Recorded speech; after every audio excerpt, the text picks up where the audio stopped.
আসসালামু আলাইকুম প্রিয় শিক্ষার্থী ভাই বোনেরা, আশা করি সকলেই ভালো আছো। করোনাকালীন পড়াশোনার গতিকে বা ত্বরান্বিত করার জন্য আজকে তোমাদের সামনে আমি ম্যাট্রিক্সের A to Z basic clear করব। ওকে, একাদশ শ্রেণীর গণিত প্রথম পত্রের প্রথম অধ্যায় ম্যাট্রিক্স ও নির্ণয়। আমরা ম্যাট্রিক্সের খুঁটিনাটি A to Z আজকে বেসিক ক্লিয়ার করব। যে আমরা ম্যাট্রিক্স কাকে বলবো বলো তো? যে কতগুলো সংখ্যাকে আমরা যদি আয়তাকারে বিন্যস্ত করে তাদের দুই পাশে থার্ড ব্র্যাকেট অথবা ফার্স্ট ব্র্যাকেট দ্বারা আবদ্ধ করে দেই, তাহলে যে বিন্যাসটা পাবো সেটাকে বলা হয় ম্যাট্রিক্স। বুঝিনি না? দেখো, ধরো এরকম সংখ্যা আছে 1 2 3 4 5 6, এটা একটা আয়তাকারে বিন্যস্ত করে দিলাম। বিন্যস্ত করে জাস্ট থার্ড ব্র্যাকেট অথবা 4 5 6 ফার্স্ট ব্র্যাকেট দ্বারা আবদ্ধ করে দিলে যে বিন্যাসটা আসে সেটাকে আমরা বলি এক একটা ম্যাট্রিক্স। ওকে, এখন দেখো যে ম্যাট্রিক্সে বিদ্যমান যে উপাদানগুলো আছে, এটা 1 2 3 আলাদা আলাদা এক একটা উপাদান, তাই কি না? সদস্য। ম্যাট্রিক্সে বিদ্যমান প্রত্যেকটা সদস্যকে এক একটা ভুক্তি বলা হয়। ভুক্তি বা এন্ট্রি বলে।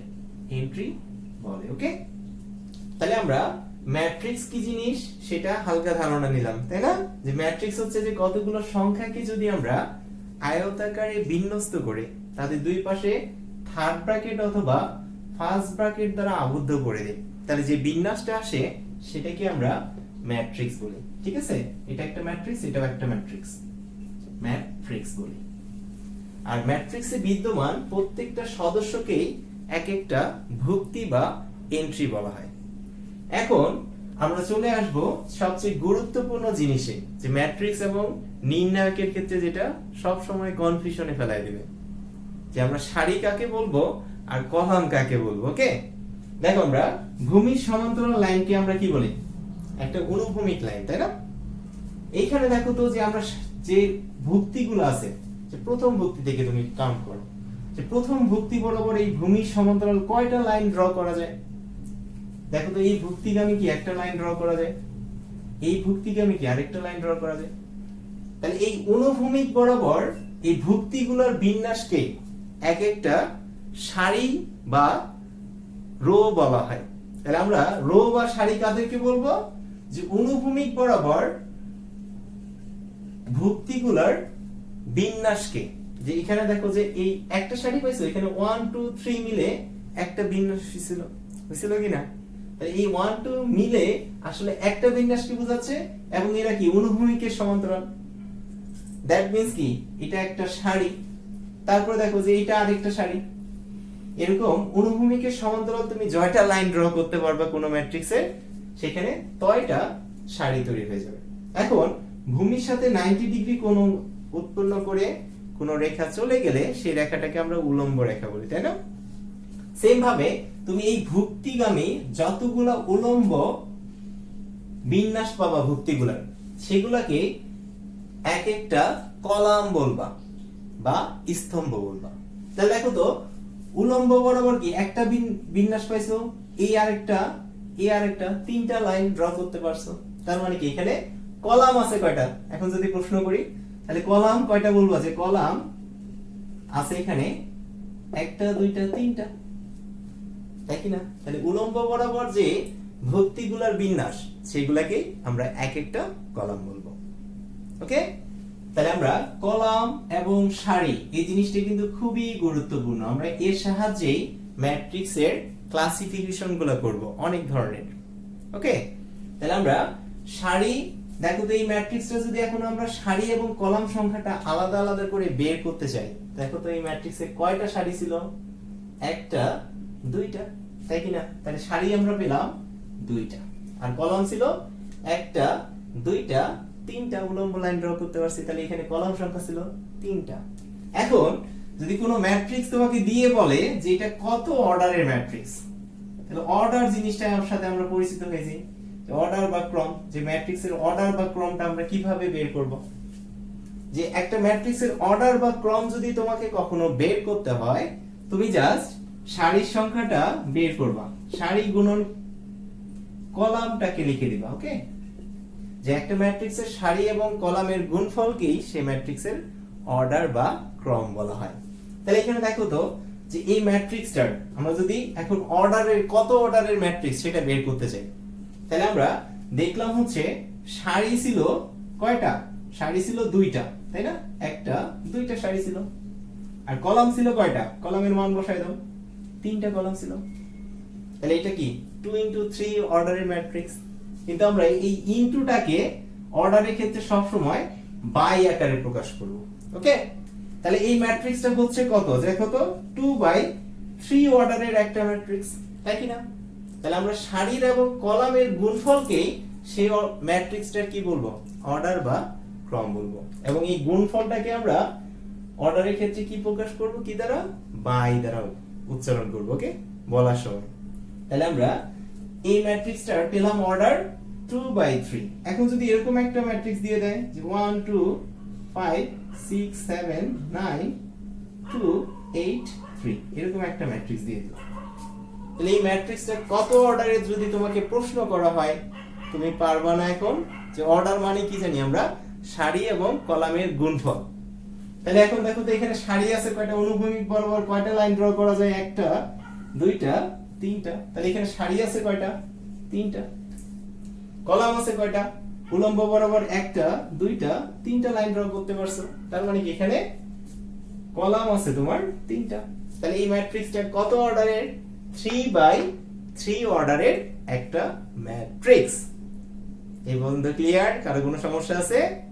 আচ্ছা, তাহলে চলো আমরা একটু মেমোরাইজ করে নিই জিনিসগুলোকে। ওকে, তাহলে আমরা ম্যাট্রিক্স বললাম হচ্ছে যে কতগুলো সংখ্যাকে যদি আমরা আয়তাকারে বিন্যস্ত করে তাদেরকে ফার্স্ট ব্র্যাকেট অথবা থার্ড ব্র্যাকেট দ্বারা আবদ্ধ করে দেই, তাহলে সেই বিন্যাসটাকে আমরা বলবো কি? এক একটা ম্যাট্রিক্স। ওকে, ম্যাট্রিক্সে বিদ্যমান প্রত্যেকটা সদস্যকেই এক একটা ভুক্তি বলা হয়। তারপরে অনুভূমিক বরাবর ভুক্তিগুলোর বিন্যাসকে আমরা সারি বলি, আর উলম্ব বরাবর ভুক্তিগুলোর বিন্যাসকে কলাম বলা হয়। তারপরে একটা ম্যাট্রিক্সের অর্ডার বা ক্রম আমরা কিভাবে বের করব? যে সারির সংখ্যা এবং কলাম সংখ্যার গুণফলকে সেই ম্যাট্রিক্সের কি? অর্ডার বলা হয়। ওকে, এখন চলো যে আমরা একটু সামনে যাই, যে আমরা সারি এবং কলাম সংখ্যাটা জানলাম না, এই জিনিসটাই কিন্তু সবচেয়ে গুরুত্বপূর্ণ। আমরা বলছিলাম দেখো এরকম একটা ম্যাট্রিক্স তোমাকে এখন যদি আমি দিয়ে দেই যে 1 2 3 4 5 6 7, এরকম একটা ম্যাট্রিক্স আছে, তাহলে এখানে দেখো তো যে তোমার সারির সংখ্যা কয়টা? তুমি অনুভূমিক বরাবর একটা লাইন ড্র করতে পারো, তার মানে কি এখানে সারি আছে কয়টা? সারি আছে একটা, তাই কি না? যে যখনই কোনো ম্যাট্রিক্সের একটা মাত্র সারি থাকবে তখন সেই ম্যাট্রিক্সটাকে তুমি বলবা সারি ম্যাট্রিক্স। সারি ম্যাট্রিক্স। ওকে, যে একটা মাত্র সারি বিশিষ্ট ম্যাট্রিক্সকে একটি মাত্র সারি হলে সেই ম্যাট্রিক্সটাকে আমরা সারি ম্যাট্রিক্স বলবো। ওকে, তারপরে যদি এরকম একটা ম্যাট্রিক্স দেয়া থাকে 1 2 3 4, তাহলে দেখো তো এখানে কয়টা কলাম আছে?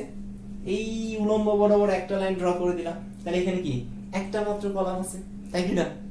যখন এরকম কোন ম্যাট্রিক্সের একটা মাত্র কলাম থাকবে তখন সেই ম্যাট্রিক্সটাকে আমরা কলাম ম্যাট্রিক্স বলবো। ওকে, কলাম ম্যাট্রিক্স বলবো, ম্যাট্রিক্স বলা হয়। তাহলে একটা মাত্র সারি বিশিষ্ট ম্যাট্রিক্সকে আমরা সারি ম্যাট্রিক্স বলবো, আর একটা মাত্র কলাম বিশিষ্ট ম্যাট্রিক্সকে আমরা কলাম ম্যাট্রিক্স বলবো। এখন চলো যে একটু সামনে আগে আমরা আরো কিছু ক্লাসিফিকেশন দেখি। দেখো আমরা ম্যাট্রিক্সের ক্ষেত্রে এরকম একটা ম্যাট্রিক্স যদি হয়ে যায় যে A B C D E F G H I, এরকম একটা ম্যাট্রিক্স আছে। ওকে, তাহলে এই ম্যাট্রিক্সটা দেখো তো সারি আছে কয়টা? একটা দুইটা তিনটা, তাহলে সারি আছে তিনটা। কলাম আছে কয়টা? একটা দুইটা তিনটা, তাহলে কলাম আছে তিনটা। তাহলে সারি এবং কলাম সংখ্যা কি দুইটাই সমান হচ্ছে না? যখনই কোনো ম্যাট্রিক্সের সারির সংখ্যা এবং কলাম সংখ্যা দুইটাই সমান হবে তখন সেই ম্যাট্রিক্সটাকে আমরা বলবো কি ম্যাট্রিক্স? বর্গ ম্যাট্রিক্স। তাহলে বর্গ ম্যাট্রিক্স হতে গেলে কি? যে সারির সংখ্যা সারি ও কলাম সমান হবে, সমান হলে সেই ম্যাট্রিক্সটাকে আমরা বর্গ ম্যাট্রিক্স বলবো। ওকে, তারপরে যদি তোমাকে এখন বলি যে একটা বর্গ ম্যাট্রিক্স, তাহলে এটা কি হবে? 1 2 3 4 5 6, এটা কি একটা বর্গ ম্যাট্রিক্স? তুমি বলবা কি না ভাইয়া, কারণ কি? কারণ দেখো তো এখানে সারি আছে 2টা, কলাম আছে কত? এটার অর্ডার বের করো, কলাম আছে 3টা, তাহলে এটা 2/3 অর্ডারের একটা ম্যাট্রিক্স। যেহেতু সারির সংখ্যা এবং কলাম সংখ্যা সমান নয়, তার মানে কি এটা একটা বর্গ ম্যাট্রিক্স নয়। ওকে, তাহলে সারির সংখ্যা এবং কলাম সংখ্যা যদি সমান হয়, তাহলে সেই ম্যাট্রিক্সটাকে আমরা বর্গ ম্যাট্রিক্স বলবো। এখন ধরো যে সারির সংখ্যা এবং কলাম সংখ্যা দুইটাই সমান হয়ে গেল, যদি ম্যাট্রিক্সটা এরকম হয়ে যায় তাহলে কি হবে? ধরো এখানে আছে a 0 0 0, বা এখানে a না দিয়ে দাও 1, তারপর এখানে দাও 2, এখানে 0, এখানে 0 0 3, এরকম একটা ম্যাট্রিক্স হয়ে গেল। তাহলে দেখো এরকম, এটা দেখো তো একটা 3/3 অর্ডারের ম্যাট্রিক্স না? কারণ সারি আছে 1টা 2টা 3টা, কলাম আছে 1টা 2টা 3টা, তাহলে সারির সংখ্যা এবং কলাম সংখ্যা সমান, তাহলে এটা একটা বর্গ ম্যাট্রিক্স আমরা বলতে পারি, পারি কি না? তাহলে এখন দেখো তো এই বর্গ ম্যাট্রিক্সের এই বরাবর যে কর্ণটা আসে সেটাকে আমরা সব সময় বলবো মুখ্য কর্ণ। কি কর্ণ? মুখ্য কর্ণ। মানে একটা বর্গ ম্যাট্রিক্সের কি হচ্ছে, এই ম্যাট্রিক্সটা দিয়ে আমরা কি বলতে পারি যে একটা মুখ্য কর্ণ বরাবর উপাদান বাদে বাকি উপাদানগুলা কি শূন্য আছে না এই ম্যাট্রিক্সের? তাহলে এরকম যখনই যে কোনো বর্গ ম্যাট্রিক্সের এই মুখ্য কর্ণ বাদে বাকি সব উপাদানগুলা বা ভুক্তিগুলা শূন্য হয়, তখন সেই ম্যাট্রিক্সটাকে আমরা বলি কর্ণ ম্যাট্রিক্স। কর্ণ ম্যাট্রিক্স হতে গেলে অবশ্যই ম্যাট্রিক্সটাকে কি হতে হবে? বর্গ ম্যাট্রিক্স হতে হবে, মানে সারির সংখ্যা এবং কলাম সংখ্যা সমান হতে হবে। তাহলে আমরা ডেফিনিশনটা কিভাবে বলবো? যে যে বর্গ ম্যাট্রিক্সের মুখ্য কর্ণ বরাবর উপাদানগুলা বাদে বাকি সব উপাদানগুলাই শূন্য বা ভুক্তিগুলা শূন্য, সেই ম্যাট্রিক্সটাকে আমরা কর্ণ ম্যাট্রিক্স বা ডায়াগোনাল ম্যাট্রিক্স বলা হয়। ওকে, এখন দেখো যে এটা একটা কর্ণ ম্যাট্রিক্স আমরা পেয়ে গেলাম, তাই না? এটাকে কিন্তু এইভাবেও লেখা যায় যে ডায়াগোনালের ডায়াগ। এখন দেখো যে কর্ণ ম্যাট্রিক্সের ক্ষেত্রে আমরা জানলাম যে কর্ণ বরাবর এই ভুক্তিগুলা বাদে বাকি ভুক্তিগুলা শূন্য, তাই না? এই ডায়াগ লিখে জাস্ট কমা দিয়ে দিয়ে কর্ণ বরাবর যে উপাদানগুলো আছে তাদেরকে লিখে দিবা। এটা মানেই বোঝাচ্ছে যে এই কর্ণ ম্যাট্রিক্সটা, এই কর্ণ বরাবর উপাদানগুলো হচ্ছে এটা, আর বাকি সব ভুক্তিগুলা কি তোমার শূন্য। ক্লিয়ার? এখন যদি তোমাকে বলি যে আমরা একটা ডায়াগ দিয়ে দিলাম, যে ডায়াগ 1 2, এটা মানে কি বোঝাবে বলো তো? এটা মানে হচ্ছে কি যে একটা দেখবা যে তুমি ডায়াগোনালের বরাবর জয়টা সদস্য দেয়া থাকবে। এখানে দেখো তো কয়টা ভুক্তি দেয়া আছে, 1টা 2টা 3টা সদস্য দেয়া আছে না? সেটা তত অর্ডারের বর্গ ম্যাট্রিক্স। ওকে, এখানে দেখো 3টা ছিল, এটা 3 অর্ডারের একটা বর্গ ম্যাট্রিক্স ছিল। আবার এটা কি ডায়াগ 1 2, দুইটা সদস্য দেয়া আছে, তার মানে কি এটা হবে একটা 2 অর্ডারের বর্গ ম্যাট্রিক্স বা 2/2 অর্ডারের বর্গ ম্যাট্রিক্স। ওকে, যার ডায়াগোনাল বরাবর কর্ণ দুইটার উপাদান হবে বা ভুক্তি দুইটা হবে 1 আর 2। তাহলে আমরা 2 অর্ডারের একটা ম্যাট্রিক্স নিয়ে নিই। প্রথমে 1 নিলাম, তাহলে এই বরাবর জানি আমরা মুখ্য কর্ণরা থাকে, তাই কি না? তাহলে বাকি সদস্যগুলো 0 দাও, 1টা 2টা, আর এখানে কি আছে? এখানে দিয়ে দেব 2। তাহলে ডায়াগ 1 2 মানে বোঝায় কি যে এটা একটা 2 অর্ডারের বর্গ ম্যাট্রিক্স, এবং এই মুখ্য কর্ণের উপাদানগুলো হচ্ছে 1 আর 2, আর বাকি সদস্যগুলো হচ্ছে 0। তাহলে তোমরা একটু বাসায় বলো তো, লেখো এটা যে ডায়াগ 1 2 3 4 5, তাহলে এটা কত অর্ডারের বর্গ ম্যাট্রিক্স হবে? জাতির কাছে প্রশ্ন। তাহলে দেখো তোমার ডায়াগোনাল বরাবর সদস্য দেয়া আছে কয়টা বা ভুক্তি দেয়া আছে কয়টা? 1টা 2টা 3টা 4টা 5টা। তাহলে আমরা জানি ডায়াগোনাল বরাবর জয়টা সদস্য থাকবে সেটা তত অর্ডারের বর্গ ম্যাট্রিক্স, তাই না? তাহলে এখানে দেখো 5টা আছে, তার মানে কি এটা একটা 5 অর্ডারের বর্গ ম্যাট্রিক্স। তাহলে এই কোণা বরাবর এদেরকে লিখে বাকি ভুক্তিগুলা কি দিয়ে দিবা? শূন্য দিয়ে দিবা। তাহলে কি তোমার এই ডায়াগ এত ম্যাট্রিক্সটার মানটা চলে আসবে, আসবে কি না? তারপরে চলো যে আমরা ডায়াগোনাল জিনিসটা বুঝতে পেরেছি তো সবাই। তারপরে চলো যে আমরা একটু সামনে যাই। সামনে যেয়ে এখন দেখো যে ডায়াগোনাল উপাদান গুলো আমরা এটা পেলাম যে একটা কর্ণ ম্যাট্রিক্স এখন এরকম দেয়া আছে, ধরো যে a 0 0 0 0 a 0 0 a। তাহলে দেখো তো এই ডায়াগোনাল ম্যাট্রিক্সটার বা কর্ণ ম্যাট্রিক্সটার এই কর্ণ বরাবর উপাদানগুলো দেয়া আছে সব জায়গায় a, মানে সব জায়গায় সমান ভ্যালু দেয়া আছে, তাই না? যখনই কোন কর্ণ ম্যাট্রিক্সের কর্ণ বরাবর ভুক্তিগুলা সমান হবে তখন সেই ম্যাট্রিক্সটাকে আমরা বলবো স্কেলার ম্যাট্রিক্স, স্কেলার ম্যাট্রিক্স। ওকে, তাহলে যে ডায়াগোনাল ম্যাট্রিক্সের মুখ্য কর্ণ বরাবর কি হবে সকল ভুক্তিগুলোর মান সমান, সেই কর্ণ ম্যাট্রিক্সটাকে আমরা বলি স্কেলার ম্যাট্রিক্স। ওকে, তাহলে স্কেলার ম্যাট্রিক্সটা অবশ্যই কি হবে, কর্ণ ম্যাট্রিক্স হতে হবে স্কেলার ম্যাট্রিক্স হতে গেলে, এবং কর্ণ ম্যাট্রিক্স হতে গেলে কি অবশ্যই ম্যাট্রিক্সটাকে বর্গ ম্যাট্রিক্স হতে হবে, তাই কি না?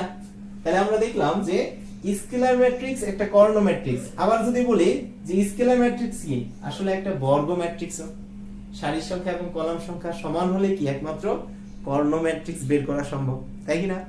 তাহলে এখানে কর্ণ ম্যাট্রিক্স যেহেতু স্কেলার ম্যাট্রিক্স একটা কর্ণ ম্যাট্রিক্স, তার মানে কি হবে স্কেলার ম্যাট্রিক্সটাও একটা বর্গ ম্যাট্রিক্স হতে হবে। ওকে, তারপরে দেখো যে সবচেয়ে গুরুত্বপূর্ণ জিনিস যেটা, সেটা হচ্ছে যে তোমার অভেদক ম্যাট্রিক্স। অভেদক ম্যাট্রিক্স আমরা কাদেরকে বলবো? যে আমরা স্কেলার ম্যাট্রিক্সের ক্ষেত্রে দেখলাম যে তোমার সারির সংখ্যা মুখ্য কর্ণ বরাবর সকল উপাদানের মান সমান, তাই না? তাহলে এরকম যদি একটা ম্যাট্রিক্স হয় স্কেলার ম্যাট্রিক্স 1 0 0 0 0 0 1 0 0 0 1 0 0 0 0 1, তাহলে দেখো তো এই মুখ্য কর্ণ বরাবর ভুক্তিগুলা কি দেয়া আছে, সব জায়গায় 1 দেয়া আছে, তাই না? তাহলে দেখো আমরা এটার কি কি নাম দেয়া যায় এই ম্যাট্রিক্সটার। আমরা ফার্স্টে যদি নামকরণ করি তাহলে দেখো এটা একটা দুইটা তিনটা চারটা কি দেয়া আছে, সারি আছে, তাই কি না? তারপরে চারটা কলাম আছে, একটা দুইটা তিনটা চারটা কলাম আছে, তাহলে এটা কি 4x4 অর্ডারের একটা ম্যাট্রিক্স। তার মানে কি এটা একটা বর্গ ম্যাট্রিক্স হয়ে যাবে, তাই কি না? তারপরে দেখো যে মুখ্য কর্ণ বাদে বাকি সকল ভুক্তিগুলা শূন্য, তাই কি না? তাহলে এটা একটা কি কর্ণ ম্যাট্রিক্স হবে। তারপরে দেখো যে সব জায়গায় ভুক্তিগুলোর মান সমান, কর্ণ ম্যাট্রিক্সের কর্ণ বরাবর ভুক্তিগুলোর মান সমান হলে সেই ম্যাট্রিক্সটাকে আমরা স্কেলার ম্যাট্রিক্স বলি। এখন যদি কোনো স্কেলার ম্যাট্রিক্সের বা কর্ণ ম্যাট্রিক্সের মুখ্য কর্ণ বরাবর সকল ভুক্তির মান 1 হয় বা 1 হয়, তাহলে সেই ম্যাট্রিক্সটাকে আমরা বলবো অভেদক ম্যাট্রিক্স। অভেদক ম্যাট্রিক্স, ম্যাট্রিক্স। ওকে, অভেদক ম্যাট্রিক্স বা আইডেন্টিটি ম্যাট্রিক্স, আইডেন্টিটি ম্যাট্রিক্স। তাহলে আমাদের ম্যাট্রিক্স আইডেন্টিটি ম্যাট্রিক্স আমরা কাদেরকে বলবো?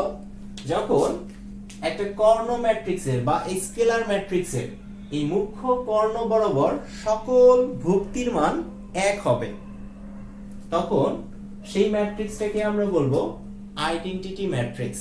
এবং এটাকে সব সময় আমরা আই দ্বারা প্রকাশ করব, সবচেয়ে গুরুত্বপূর্ণ একটা ম্যাট্রিক্স। ওকে, এই আই মানে হচ্ছে আইডেন্টিটি রাই। এই আই মানে বুঝবা যে সব সময় এটা হচ্ছে একটা অভেদক ম্যাট্রিক্স, যার এই কর্ণ বরাবর ভুক্তিগুলো হচ্ছে কি 1 আর বাকি সব ভুক্তিগুলাই 0। ওকে, এখন তোমার এই ম্যাট্রিক্সটাকে যদি আমরা জাস্ট আই এর সাহায্যে প্রকাশ করতে চাইতাম তাহলে কিভাবে প্রকাশ করব বলো তো? যে আমরা দেখব যে এটা কত অর্ডারের বর্গ ম্যাট্রিক্স, জাস্ট এর সাথে সাফিক্স আকারে সেইটা বসাই দেব। তাহলে এটা কি 4 অর্ডারের বর্গ ম্যাট্রিক্স, একটা 4x4। তাহলে কি এটা লিখে দিব যে i4 মানেই বোঝাবে এটা। ওকে, এখন যদি তোমাকে বলি যে i2 মানে কি বোঝাবে, তাহলে I2 মানে কি, যে 2টা বোঝাবে আসলে কত অর্ডারের বর্গ ম্যাট্রিক্স। তাহলে এখানে 2 দেয়া আছে মানে কি, এটা একটা 2 অর্ডারের বর্গ ম্যাট্রিক্স। তাহলে কি লিখবা, যে প্রথমটা 1, বাকি উপাদান 0, এখানেও 0, এটা 1। তাহলে দেখো এটা 2/2 অর্ডারের একটা বর্গ ম্যাট্রিক্স হয়ে গেছে। তাহলে এটা কি একটা আইডেন্টিটি বা অভেদক ম্যাট্রিক্স। ওকে, এখন যদি তোমাকে বলি যে I3, তাহলে এটা কি বুঝাবে, I3 মানে কি বুঝবা, যে এটা একটা 3/3 অর্ডারের বর্গ ম্যাট্রিক্স, যার কর্ণ বরাবর ভুক্তিগুলা কি মান হচ্ছে 1 আর বাকি সব ভুক্তি 0। ক্লিয়ার, পারা যাবে? আচ্ছা, তাহলে এখন চলো যে আমরা অভেদক ম্যাট্রিক্সটা জানলাম। এখন চলো যে আমরা শিখে আসি যে একটা ম্যাট্রিক্সকে ট্রান্সপোজ ম্যাট্রিক্স কাকে বলবো, বা ম্যাট্রিক্সের ট্রান্সপোজ ম্যাট্রিক্স কাকে বলে, বা রূপান্তরিত ম্যাট্রিক্স বলা হয়। ঠিক আছে, ট্রান্সপোজ অফ এ ম্যাট্রিক্স, যে একটা ম্যাট্রিক্সের যদি ট্রান্সপোজ কখনো বের করতে হয়, ধরো এই একটা ম্যাট্রিক্স আছে, আমরা ম্যাট্রিক্সকে সব সময় কিন্তু ক্যাপিটাল লেটার দ্বারা প্রকাশ করব। ঠিক আছে, ক্যাপিটাল ABCD DF যাই থাকুক, সব সময় ক্যাপিটাল লেটার দ্বারা ম্যাট্রিক্সকে প্রকাশ করা হয়। এখন ধরো যে একটা ম্যাট্রিক্স আছে 1 2 3 4 5 6 7 8 9, এরকম একটা ম্যাট্রিক্স আছে। তাহলে আমরা জানি অনুভূমিক বরাবর ভুক্তিগুলোর বিন্যাসকে সারি বলা হয়, তাই না? তাহলে তুমি যখনই কোনো ম্যাট্রিক্সের ট্রান্সপোজ ম্যাট্রিক্স বা রূপান্তরিত ম্যাট্রিক্স বের করতে হবে, তুমি কি করবা, যে সারিকে কলামে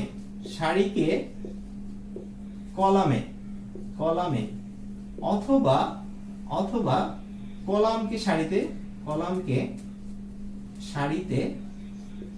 সারিতে স্থানান্তর করে নিবা।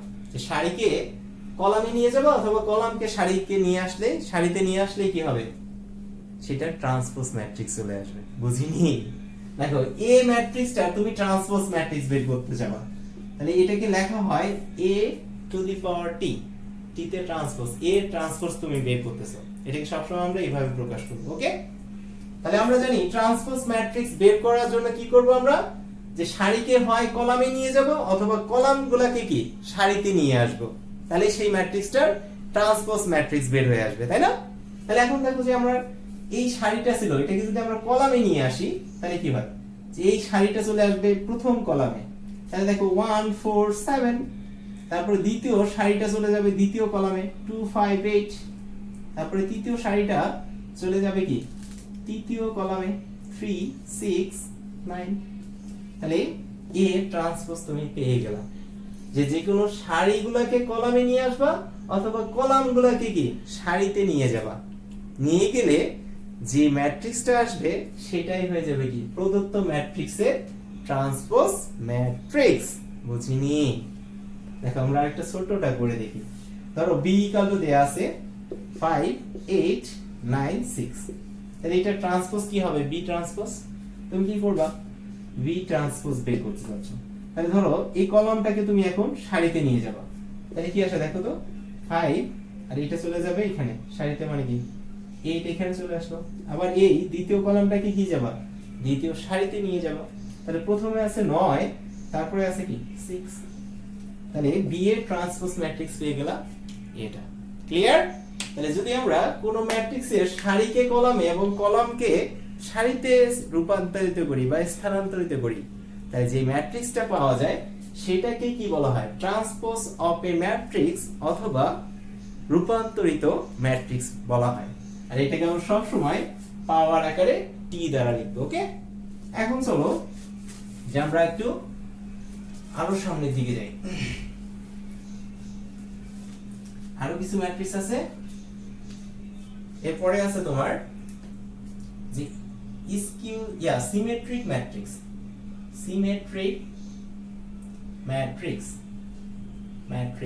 বা সিমেট্রিক অফ এ ম্যাট্রিক্স। ওকে, আমরা সিমেট্রিক ম্যাট্রিক্স কাকে বলবো বলো তো? ধরো একটা ম্যাট্রিক্স ছিল A, একে ট্রান্সপোজ করে আবার তুমি ওই আগের ম্যাট্রিক্সটাই পেয়ে গেলা। যখন একটা ম্যাট্রিক্সকে ট্রান্সপোজ করেও সেই আগের ম্যাট্রিক্সটা পাওয়া যাবে, তখন সেই ম্যাট্রিক্সটাকে আমরা কি বলবো, সিমেট্রিক ম্যাট্রিক্স বলবো। ওকে, বা প্রতিসম ম্যাট্রিক্স বলবো। তাহলে এখন দেখো যে আমি ধরে নিলাম a ইকুয়াল টু দেয়া আছে 1 2 3 4 5, এখানে দেয়া আছে 6। ওকে, এর ভ্যালু দেয়া আছে এটা। এখন আমি যদি a ট্রান্সপোজ করি তাহলে কি আসে দেখো তো। a ট্রান্সপোজ করলে তুমি কি করলাম যে এই সারি, এই কলামে ছিল, এই কলামটাকে তুমি সারি বরাবর নিয়ে যাও, প্রথম কলামটাকে প্রথম সারিতে নিয়ে যাও, তাহলে কি আসে দেখো তো 1, তারপরে আছে 2, তারপরে কি আছে 3। দ্বিতীয় কলামটাকে নিয়ে যাবো দ্বিতীয় সারিতে, তাহলে প্রথমে আছে 2, তারপরে আছে কি 4, তারপরে কি আছে, তারপরে আছে 5। তারপরে তৃতীয় কলামটাকে তৃতীয় সারিতে নিয়ে যাচ্ছি, তাহলে প্রথমে আছে 3, তারপরে আছে 5, লাস্টে আছে 6। তাহলে এ ছিল এই ম্যাট্রিক্সটা, আমরা ট্রান্সপোজ করে পেলাম এটা। তাহলে একটু ভালো মতো তাকাও তো যে এই ম্যাট্রিক্সটা আর এই ম্যাট্রিক্সটার আসলে কি একই ম্যাট্রিক্স হচ্ছে না। দেখো 1 2 3 1 2 3 2 4 5 2 4 5 3 5 6 3 5 6। তাহলে আমরা একটা ম্যাট্রিক্সকে সারিকে কলামগুলোতে সারিকে স্থানান্তর করেও দেখলাম যে ম্যাট্রিক্সের মানের কোনো পরিবর্তন হয়নি। তার মানে কোন ম্যাট্রিক্সকে ট্রান্সপোজ করে যদি সেই ম্যাট্রিক্সটা আসে, তাহলে সেই সকল ম্যাট্রিক্সকে বলা হয় সিমেট্রিক ম্যাট্রিক্স বা প্রতিসম ম্যাট্রিক্স। ওকে, প্রতিসম ম্যাট্রিক্স। বুঝে গেছে তো সবার? আচ্ছা, তাহলে আমরা প্রতিসম ম্যাট্রিক্স মানেই বুঝবো যে একটা ম্যাট্রিক্সকে ট্রান্সপোজ করা। ট্রান্সপোজ করা মানে কি সারিকে কলামে অথবা কলামকে সারিতে রূপান্তরিত করে যে ম্যাট্রিক্সটা পাওয়া যায় সেটাকে আমরা ট্রান্সপোজ ম্যাট্রিক্স বলি। তাহলে ট্রান্সপোজ করে যদি আগের ম্যাট্রিক্সটা আসে, তাহলে সেই ম্যাট্রিক্সটাকে আমরা বলবো কি ম্যাট্রিক্স? সিমেট্রিক্স বা প্রতিসম ম্যাট্রিক্স বলবো। ওকে, এখন